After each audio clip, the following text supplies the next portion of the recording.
प्रकार चातुर्वर्ग हैं, उसी प्रकार चातुर्वर्ण का भी वर्णन मिलता है। अब देखिए, फर्क समझिए, वर्ग और वर्ण अलग अलग चीजें।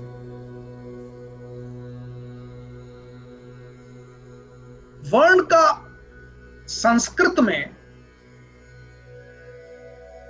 जो मीनिंग है, वर्ण का अर्थ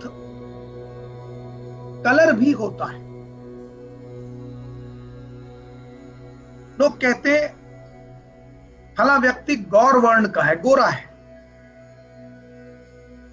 फला व्यक्ति श्याम वर्ण का है, अर्थात काला है। तो वर्ण का एक अर्थ कलर होता है, वर्ण का एक और अर्थ होता है क्लासिफिकेशन। कितने अलग अलग वर्ण हैं। तो सनातन धर्म में वेदों के अनुसार, जैसे मैंने कहा, चातुर्वर्ण का वर्णन मिलता है। और चातुर्वर्ण हैं, चार जो वर्ण बताए गए हैं वो हैं ब्राह्मण, क्षत्रिय, वैश्य और शूद्र।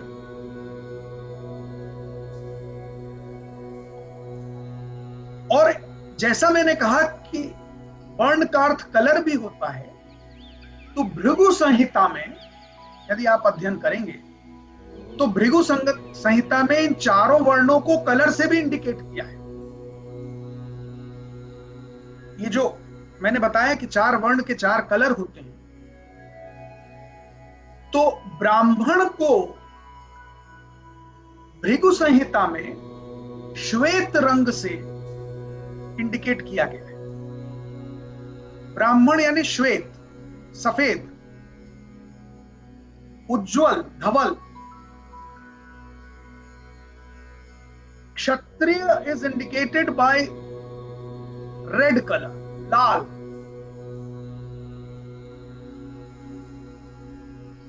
जैसे श्वेत उज्ज्वलता का प्रतीक है, धवलता का प्रतीक है, निर्मलता का प्रतीक है, जिसको देखकर शांति मिले, उसी प्रकार क्षत्रिय जो कि रिस्पॉन्सिबल है समाज की सुरक्षा के लिए, और सुरक्षा के लिए उसे युद्ध भी करना पड़ सकता है, युद्ध के लिए उसे दुष्टों का वध करना पड़ सकता है, वध करने की वजह से रक्त बहाना पड़ सकता है। इसलिए क्षत्रिय को जिस वर्ण से इंडिकेट किया गया है वो है लाल। ब्राह्मण श्वेत, क्षत्रिय लाल, और वैश्य का भृगु संहिता में पीला रंग दिया गया है। पीला रंग स्वर्ण रंग है, सोने का रंग है, यानी धन का रंग है, संपन्नता का रंग है। और शूद्र का रंग है काला। काला अर्थात जो लेबर करता है, यानी जो धरती पुत्र है, जो मेहनत करके मिट्टी खोदता है।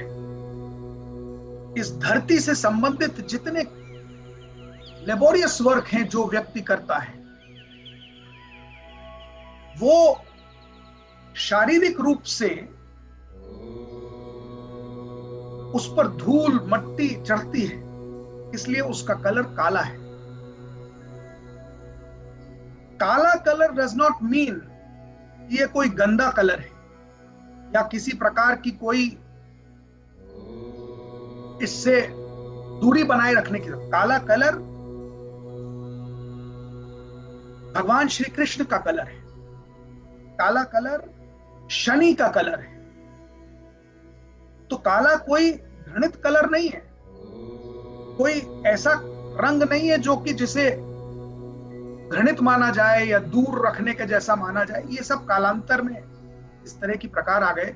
और मेरे तो प्रोफेशन का, मेरी यूनिफॉर्म का कलर ही काला है, तो मेरी आजीविका का साधन काला है, तो इसलिए काले को कोई घृणित मानना तो उचित नहीं माना जा सकता।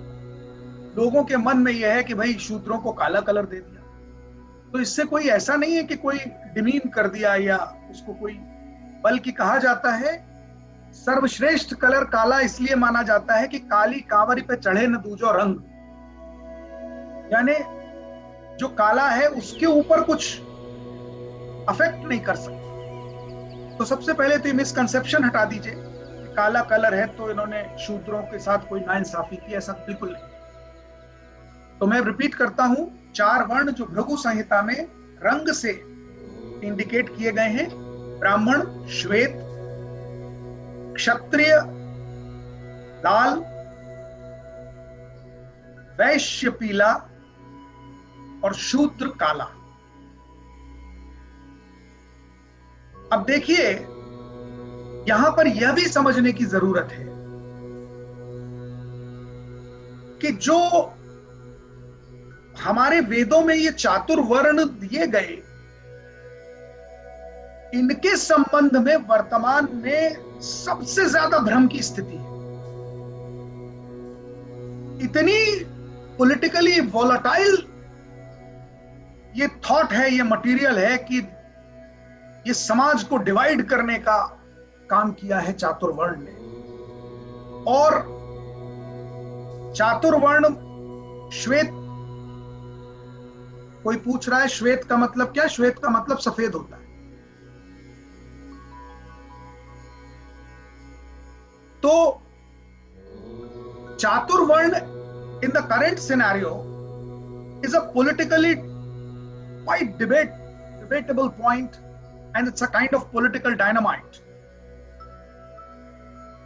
उसका कारण यह है कि वेदों के चातुर्वर्ण को हमने कहीं भ्रष्ट कर दिया। हमने इन वर्णों को जन्म से जोड़ दिया और वहीं सारी परेशानी उत्पन्न हो गई। जबकि वेदों में ये चातुर्वर्ण जन्म से कनेक्टेड कहीं नहीं। आप चाहें तो मनुस्मृति, जिसको सबसे ज्यादा धिक्कारा जाता है वर्तमान समय में, हमारे पॉलिटिकल क्लास ने शायद मनुस्मृति को समझा ही नहीं, पढ़ा ही नहीं, और बिना पढ़े जो चीजें बोली जाएं वो अक्सर निरर्थक होती है।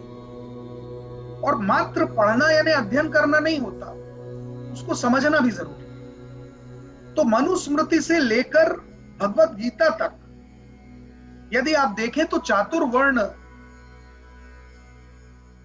जन्म से कहीं भी कनेक्टेड नहीं। आज हम ये कर दिया है हमने कि ब्राह्मण के घर में पैदा हुआ लड़का ब्राह्मण हो गया, क्षत्रिय के घर में पैदा हुआ लड़का क्षत्रिय हो गया, वैश्य के घर में पैदा हुआ लड़का वैश्य हो गया और शूद्र वाला शूद्र। जबकि वेदों में ऐसा कहीं कोई आपको वर्णन मिलेगा नहीं।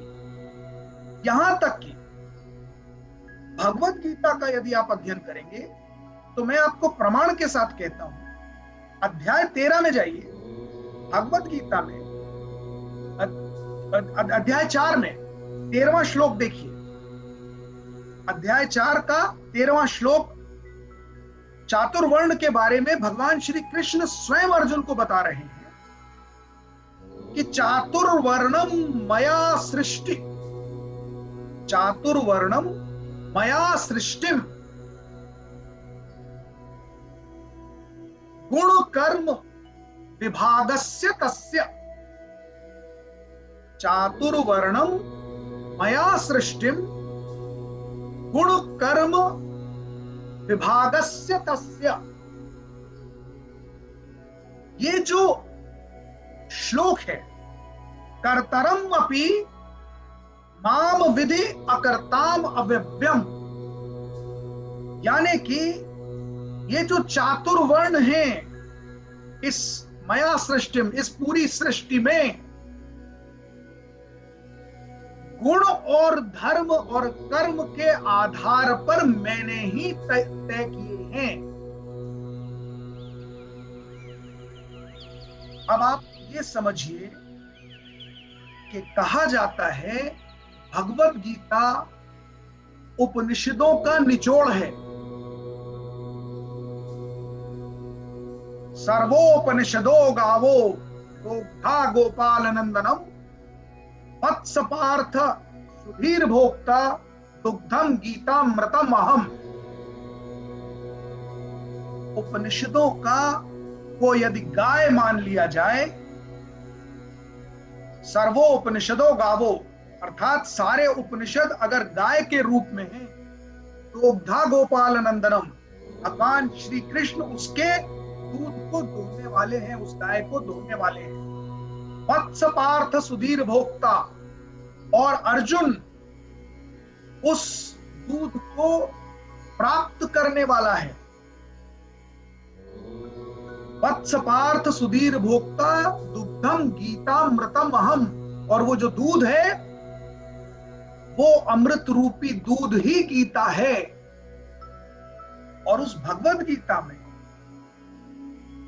सारे उपनिषदों के निचोड़ के रूप में भगवान श्री कृष्ण बता रहे हैं कि इस पूरी सृष्टि में जो चातुर्वर्ण है उसका निर्माण गुण कर्म के आधार पर मैंने किया है। यानी इससे बड़ा प्रमाण क्या चाहिए कि वेदों से संबंधित भ्रांति के चलते लोगों ने उसको भ्रष्ट कर दिया,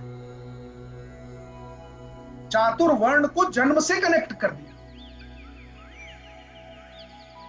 अरे भाई, आप अपने गुणों और कर्मों के आधार पर अपना वर्ण स्थापित करते हैं। यदि आपके कर्म का गुण सात्विक है, सत्व से लिप्त है, तो भले ही आपका जन्म शूद्र में हुआ किंतु आप ब्राह्मण हैं, क्योंकि आपके गुणों में सात्विकता की प्रधानता है। यदि सात्विकता की प्रधानता है तो जन्म कहीं भी हुआ हो आप ब्राह्मण हैं। यदि रजस है, जो गुण मैंने आपको बताए थे सत्व रज तम, रजस की प्रधानता है तो आप क्षत्रिय हैं, you are very passionate. When your passion runs high in your personality, you want to have a materialistic achievement more than the sattvikta, and you are kshatriya. कहीं भी जन्म हुआ हो, even ब्राह्मण कुल में जन्म हुआ हो, but if you are too passionate about materialistic achievement, you are kshatriya. यदि आप धन की लालसा में लिप्त हैं, आपके जीवन का उद्देश्य ही धनार्जन है, व्यापार है, व्यवसाय है, तो कहीं भी जन्म लिया हो आप वैश्य ही हैं। ब्राह्मण कुल में जन्म लेकर यदि आप धन की महत्व को सबसे अधिक रखते हैं, धनार्जन, मटेरियलिस्टिक अचीवमेंट्स, धन की उत्पत्ति, व्यापार, व्यवसाय, कोई भी कार्य जो आप कर रहे हैं वो कार्य बिना धनार्जन के विचार किए आप नहीं करते, तो आप वैश्य हैं। जन्म किसी भी कुल में हुआ हो, किसी भी वर्ण में हुआ, when you have nothing in your life which you are devoting your conduct, your actions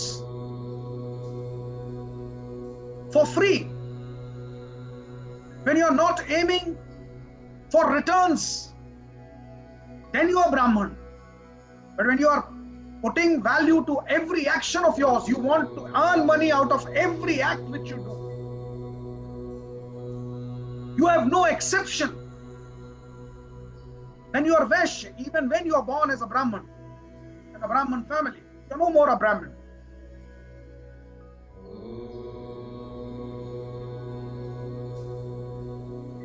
और जब आपके जीवन का सबसे महत्वपूर्ण गुण जो है वो लेबर है, आप सारा कुछ अचीवमेंट अपने फिजिकल एक्टिविटी से करते हैं, where your body is your primary tool, not the mind. Your primary tool to earn your livelihood is your body. Labor, physical labor is your primary tool to earn your livelihood. Then you are Shudra. चाहे आप जन्म किसी भी वर्ण में लिया हो, शारीरिक बल के आधार पर ही जब आजीविका का उपार्जन आप करते हैं तो आप शूद्र हैं। और ये जो वर्ण है चातुर्वर्ण, इनका आकलन आज के समाज में भी आप इस गुण कर्म के आधार पर आकलन कर सकते हैं कि कोई व्यक्ति किन गुणों से लिप्त है। वो सात्विकता से लिप्त है, रजस से लिप्त है, तमस से लिप्त है। क्या उस व्यक्ति के हर एक्शन में धनार्जन ही मेन ऑब्जेक्टिव है? क्या वो सिर्फ फिजिकल लेबर से ही अपना जीवन यापन कर रहा है? क्या उसके अंदर इतना पैशन है? ये गुणकर्म भगवत गीता के अध्याय 4 के श्लोक 13 से आप स्वयं पा सकते हैं। तो जन्म के आधार पर ये जो भ्रष्ट समाज उत्पन्न हो गया, इसकी वजह से ये डिमांड आने लगी कि वी शुड डिमोलिश दिस वर्ण व्यवस्था, but without understanding that this is a very, very systematic, methodical classification on the basis of your own characteristics and your own actions. So, one need not to proclaim with pride that I am Brahmin because I am born in a Brahmin family. Sorry, you are not. हमारे वेद यह कहते हैं कि प्रत्येक व्यक्ति का जन्म जब होता है तब वह शूद्र होता है। यानी जन्म से प्रत्येक व्यक्ति शूद्र है। यह डिपेंड करेगा कि वो जीवन में कैसे कर्म करता है, उससे यह डिवाइड होगा कि वो किस क्लासिफिकेशन का व्यक्ति है। ये चातुर्वर्ण विश्व के किसी भी समाज में देखने को नहीं मिलता, because no civilization of the world was so scientific, so methodical, so classified. It's unfortunate that we have spoilt this wonderful concept.